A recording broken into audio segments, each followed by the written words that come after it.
Karibu sana mpenzi mtazamaji, nashukuru sana kwa kujiunga nami. Siku ya leo tunazungumza kuhusu child neglect, kumtelekeza mtoto. Karibu we nami mpaka mwisho. Asante. Dr. Mini kwa hapa.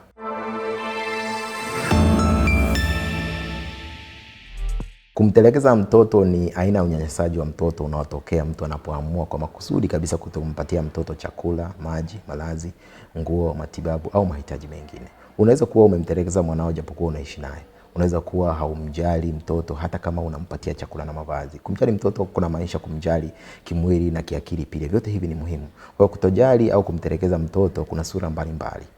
Mtoto akiruhusiwa kushuhudia mambo ambayo ni ya kikatili au vita au unyanyasaji wa mzazi mmoja au mwingine, ndugu au mtu mwingine, akiruhusiwa kushuhudia hayo mambo ya kikatili, hiyo ni moja wapo ya unyanyasaji. Lakini pia kumpuuza mtoto, kumtukana au kumtishia mtoto kuwa utampiga na kumuumiza kila mara, hiyo ni moja wapo ya ukatili. Kutompatia mtoto mazingira mazuri na salama ya kuishi, mtoto anaishi kwa wasiwasi tu, hiyo nao ni moja wapo. Lakini pia kuonesha kutojali na kupuuza ustawi wa yule mtoto ni moja wapo ya njia ya kumtelekeza.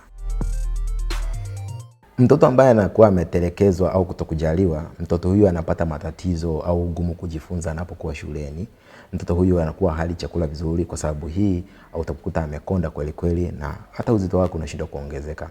Anaweza akapata matatizo ya kihisia. Mtoto anahisi kuwa hana thamani, ananyong'onyea na anakuwa na wasiwasi muda wote. Baadhi ya watoto wanaanza kuwa na tabia ya uasi au kutusikia la mtu, kwa sababu anaona kama hamjali, kwa nini yeye ajijali, na anajikuta kwamba ni mtu anakuwa anafanya tabia za ajabu. Lakini pia anaweza kuwa anashindwa kulala kabisa, anakuwa na malalamiko ambayo yanakuwa sio ya wazi. Mara nyingi anakuwa anafanya hivi asubuhi, anasema tu hajisikii vizuri, na ukimuuliza hataki kuelezea zaidi na anakata hata kwenda shuleni. Hiyo yote inakuwa ni kwa sababu anaona kwamba hamjali, so kwa nini na yeye ajijali.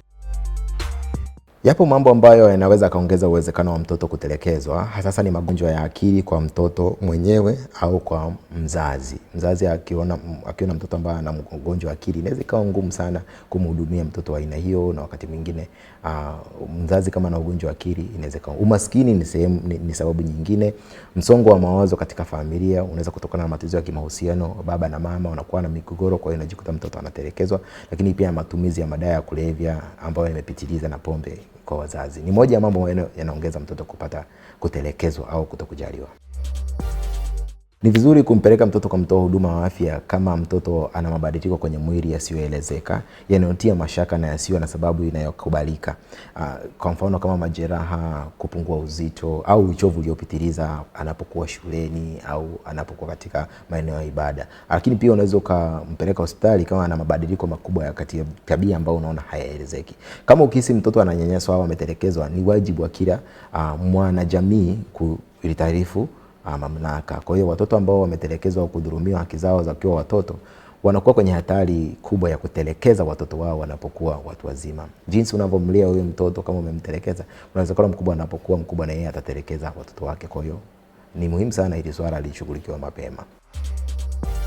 Kama unafikiri mtoto yuko katika hatari ya kunyanyaswa au kutelekezwa, unapaswa kutoa taarifa polisi. Sheria inawataka wafanyakazi wa huduma za afya, wafanyakazi wa shule na wataalamu wengine wanaohudumia watoto kutoa taarifa kuwa mtoto ananyanyaswa. Kwa hiyo matibabu ya mtoto ambaye ametelekezwa yanajumuisha tiba ya afya ya akili na lishe bora. Kwa hiyo inaweza kulazimika kumuondoa yule mtoto katika yale mazingira au kutoka katika ile nyumba ambapo ananyanyaswa mpaka atakapopata sehemu nzuri nyingine ya ambayo anaweza akaishi. Kama kuendelea kuishi katika ile nyumba, hiyo hali itaendelea. Kwa yule mtu ambaye alikuwa ananyanyasa huyo mtoto, matibabu yake yanategemea, na mara nyingi utakuta wengi wao wanatibiwa magonjwa ya akili, pombe au matumizi ya dawa ya kulevya, ili kuhakikisha kwamba harejei tena kuendelea na kumnyanyasa huyo mtoto. Baada ya matibabu, watoto wengi na wale wazazi ambao walikuwa wanawanyanyasa wanaweza kuunganisha baada ya matibabu.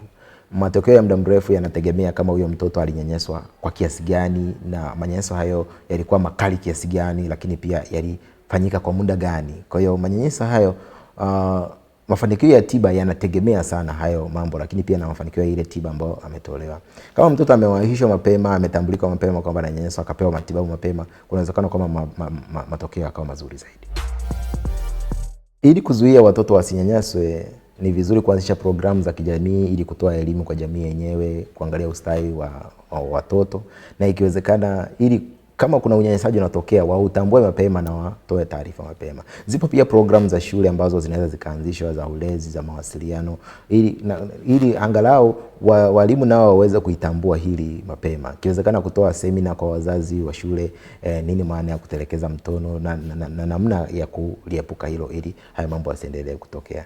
Lakini pia madarasa ya kufundisha namna njema ya kuwa mlezi wa watoto ni muhimu kwa wanandoa kabla hawajafunga ndoa na wakati wakiwa katika ndoa, ili darasa hilo liendelee kuwa endelevu. Tukifanya hivyo kama jamii, tunajikuta kwamba watoto wanalelewa katika mazingira mazuri na hawatelekezwi. Kazi yetu ni kuwaunganisha wagonjwa kutoka Tanzania kupata matibabu India, South Africa, Uturuki na USA kwa urahisi kabisa. Tutakuunganisha.